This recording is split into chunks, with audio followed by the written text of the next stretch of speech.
Finally आज आपल्या 1000 recipes पूर्ण झालेल्या आहेत आणि त्या सेलिब्रेशनसाठी मी बनवत आहे आज चिली गार्लिक पनीर तवा फ्राय।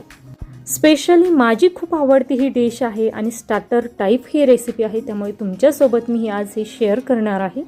चिली गार्लिकची ग्रेव्ही तयार करून त्यामध्ये ही डिश बनवली जाते आणि आजच्या या अगदी आनंदाच्या प्रसंगी मला ही डिश तुमच्यासोबत शेअर करायची होती आणि खूप दिवसापासून या डिशची मी वाट पाहत होते आणि फायनली आज ती तयार झालेली आहे। सो हाय, मी कविता, मी तुमच्यासाठी घेऊन येत असते दररोज दुपारी 12 वाजता अशाच अगदी चमचमीत झटपट बनवून तयार होणाऱ्या हमखास यशस्वी होणाऱ्या रेसिपी, त्यामुळे चॅनलला सबस्क्राईब करा। आज आपण परफेक्ट चिली गार्लिक पनीर तवा फ्राय हे व्हेजिटेरियन व्हर्जन बनवत आहोत।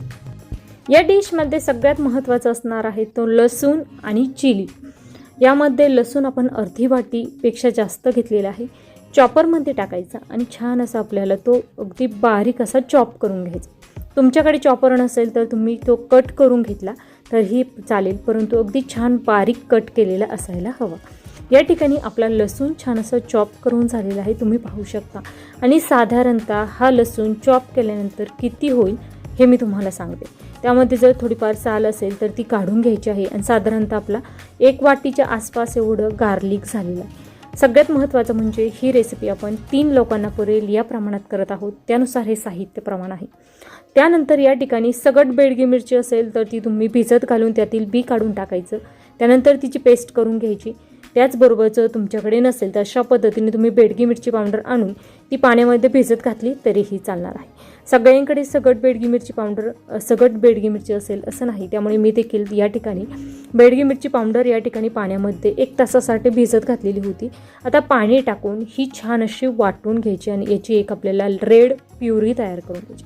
तुम्ही पाहू शकता सगळ्यात जास्त बेस्ट ही प्युरी तयार झाली आहे आणि या प्युरीवरच आपल्या या डिशचा कलर अवलंबून असणार आहे। या ठिकाणी घरगुती केलेलं पनीर मी घेतलेलं आहे। त्यानंतर आपल्याला हे पनीर कट करायचं नाही तर असंच या ठिकाणी भाजून घ्यायचं।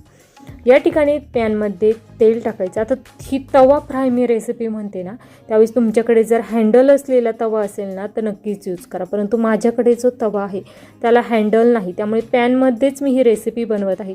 सगळी प्रोसेस आपल्याला तवा फ्रायची जी करायची आहे तीच करायची आहे, परंतु हँडल असलेला पॅनचा मी या ठिकाणी वापर करत आहे। तेल टाकून हे पनीर आपल्याला लालसर रंगावर भाजून घ्यायचं। खूप जास्त ही लालसर रंग आणण्याची गरज नाही, हलकासा वरून ब्राऊन लाल रंग आला की लगेचच आपण हे पनीर काढून घेणार आहोत। या ठिकाणी शक्यतो घरगुती पनीर यूज करा, जेणेकरून छान परफेक्ट अशी ही भाजी